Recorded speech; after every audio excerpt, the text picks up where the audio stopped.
Hi folks, welcome to my channel, The Average Dermadoc. Let's begin the show. Antiretroviral therapy, ART. What does it mean?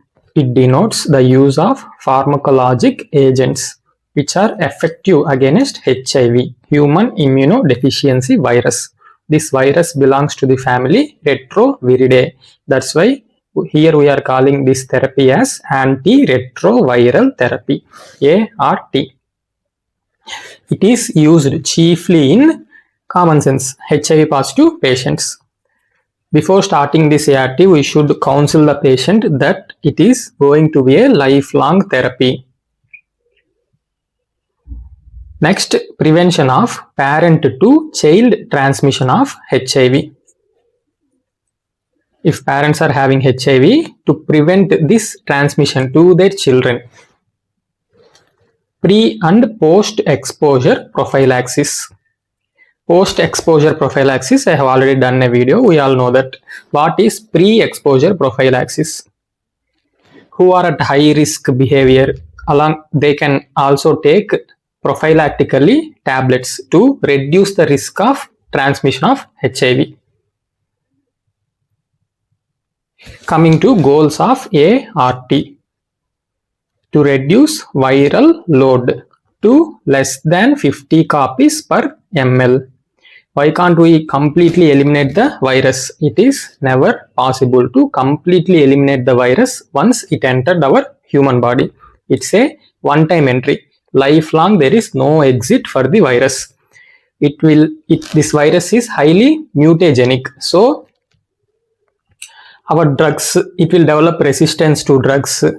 It will hide in sanctuary sites or reservoir sites. What do we mean by sanctuary? Sanctuary is a place where we will keep all the endangered animals safely without being hunted. Same, ART will not touch the virus if it is in sanctuary sites like memory T cells, tissue macrophages, like microglia in the brain. It will stay there safely. No ART can eliminate that virus. So for all these reasons, we can't completely eliminate the virus. It is very difficult to produce a vaccine also against that virus. That's why we are giving multiple drugs to avoid drug resistance. At least we can reduce the disease transmission. Here, our ART itself will work as a preventive measure also to reduce disease transmission. Then to increase CD4 cell count. This virus, HIV virus, is predominantly lymphotrophic. It wants CD4 receptor to enter into that cell. So it will mainly attack CD4 cells, which reduces the immunity of host. That's why it is called immunodeficiency virus. So our main goals are to reduce the virus obviously and to increase the immune status of the patient. So we will monitor these two while patient is on treatment. Finally, to increase the quality of life. Anyway, that virus is going to stay with the patient lifelong. Until that time, to improve their quality of life, we have to give ART. When to start ART? At that moment of time when a patient got diagnosed with HIV, immediately then and there we have to start after counseling the patient. Once upon a time, they used to do CD4 cell count. If it is very good, high amounts, they won't start ART, they will delay ART. But if we do so, there are huge chances that they will go and spread the disease. So there is no scope for waiting. Once patient got diagnosed with HIV, we have to immediately start ART. How many classes of ART drugs are there? First, our virus have to enter the cell. Then and there itself, we can stop that entry. Entry or fusion inhibitor. HIV virus will come and fuse with main door, that is main receptor, CD4 receptor. Next, it will also fuse with side doors, that is co-receptors, CXCR4, CCR5. If we block here itself, we can avoid the entry of virus itself. So this class is called entry inhibitors or fusion inhibitors. Then we have failed to stop here. Virus has entered the main door CD4 using the main door CD4 receptor into lymphocyte CD4 cell. Here it will uncoat itself and release its RNA. This is viral RNA. It has to become, RNA means single stranded, it has to become double stranded DNA. Then it can get incorporated into our DNA. So it will use its enzyme reverse transcriptase. Usually we all know that DNA will convert to RNA, RNA to proteins. Now here it is doing reverse, RNA to DNA. That's why it is called reverse transcriptase enzyme. Here we can block. This is our second class of ART, reverse transcriptase inhibitors, RTIs. Next, it has become viral DNA. We failed to stop the virus here also. Then it has successfully converted to double stranded DNA. This viral DNA will get incorporated into our cellular DNA. That's why I have called in one of my video, all viruses are hijackers of our cell. They will get incorporated into our DNA and use our machinery to produce its offsets, that is virions. They themselves can't produce new offsprings. They want our machinery. To first they will hijack our machinery, then they will produce their offsprings. Here you can see how many new virions are being produced and released. Now this integration of viral DNA with host DNA, here we can stop by blocking integrase enzyme. See here, cellular DNA, our cellular DNA is getting attached to viral DNA. Here also we fail to stop. Then what virus will do? It will produce new virions. How? As I already told, DNA will convert to RNA, RNA to proteins. All the proteins, small nucleic acids will form new virions with the help of enzyme protease. Protease will cleave proteins. Each protein particle will form virions. And then they will release. While releasing also, they will use our cellular membrane to coat around itself. So it is using everything from the host itself. It does not have anything. Only it has is enzymes, reverse transcriptase, integrase, protease. Now we will see examples for each and every class. First, what we have learned, we can block its entry. That is, entry inhibitors are fusion inhibitors. Entry En, fusion Fu, enfuvirtide.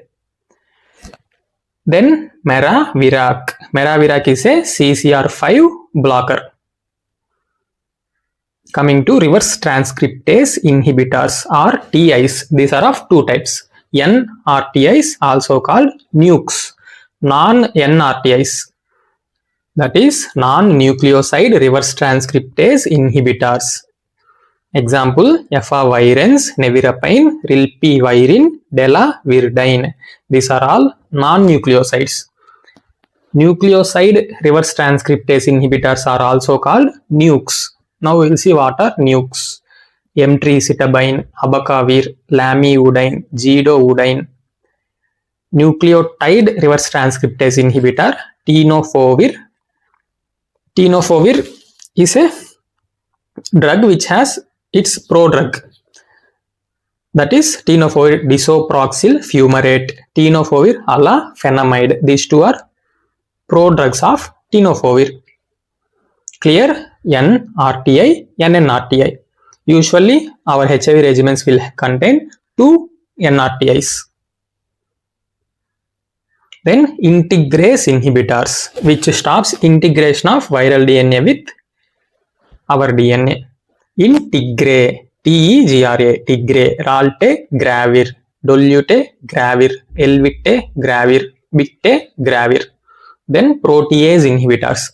Finally, new virions requires small proteins. We are blocking that protease. Atajanavir, amprinavir, fosamprinavir, darunavir, lopinavir, ritonavir, indinavir, nelfinavir, saquinavir. These are all protease inhibitors.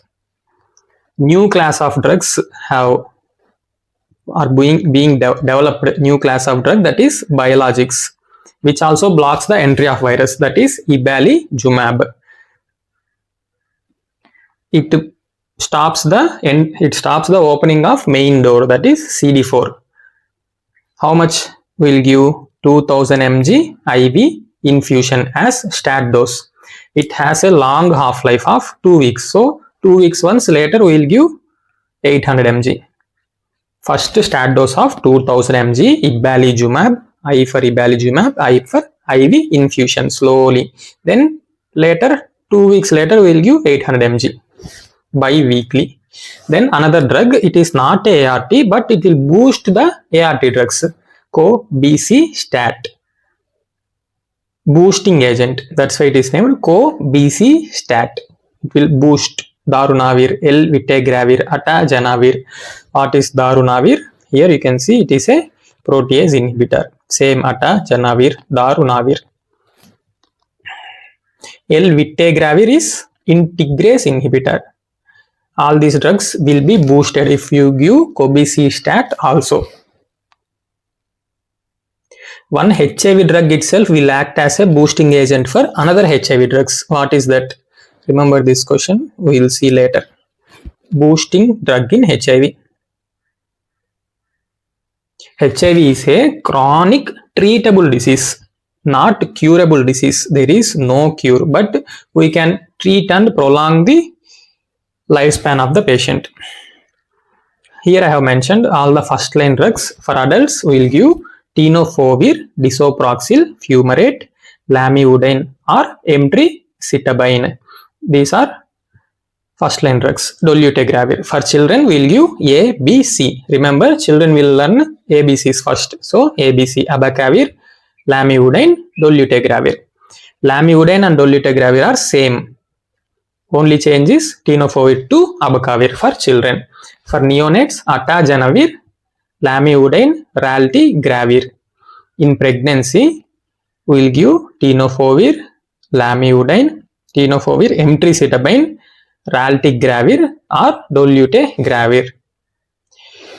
Whenever a patient gets diagnosed with HIV, irrespective of their age, gender, pregnancy status, first goal is to immediately start ART, whatever the situation they are. For newborns, if a mother is having HIV, to prevent that transmission to her baby, we'll give prophylaxis, that is nevirapine, for 6 to 12 weeks. Why is this duration 6 to 12 weeks? In some cases, we can give only 6 weeks if her mother is taking ART for more than 24 weeks during her pregnancy time. She has known her HIV status and she is taking medicines for more than 24 weeks. So baby is somewhat safe. So we'll give only 6 weeks. If mother is neglected and she don't even know that she has HIV, recently started, less than 24 weeks only, she is taking ART. So there are high chances of transmission. To prevent, we'll give for 12 weeks nevirapine. Remember, nevirapine is the drug given for prophylaxis for newborn. N for nevirapine, N for newborn. Before starting ART, we will do CD4 cell count, viral load, all the basic investigations, CBC, RFT, LFT, RBS, lipid profile, comorbidities, opportunistic infections or any other infections like hepatitis B, C, TB.